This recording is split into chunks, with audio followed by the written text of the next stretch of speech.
In today's video, I am going to teach you how to use the console in Google Chrome. Tutorial for beginners. To begin, open Google Chrome on your computer. The console is part of Chrome Developer Tools. Once Chrome is open, go to any web page where you want to use the console.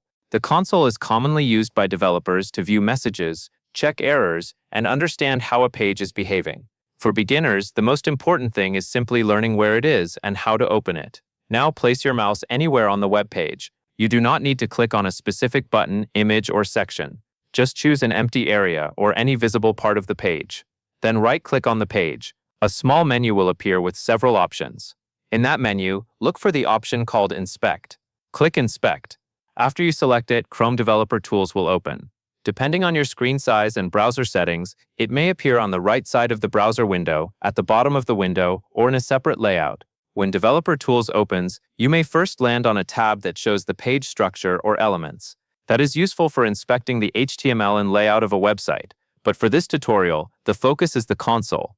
Look near the top of the Developer Tools panel for a tab labeled Console.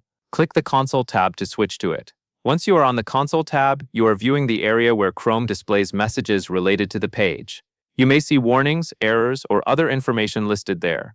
Some pages show many messages, while others show very few. If you see text in different colors, that is normal.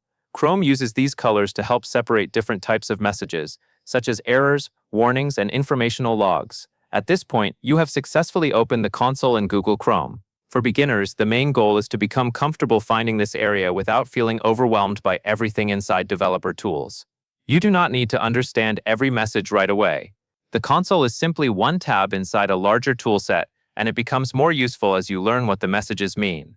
That covers everything you need to know.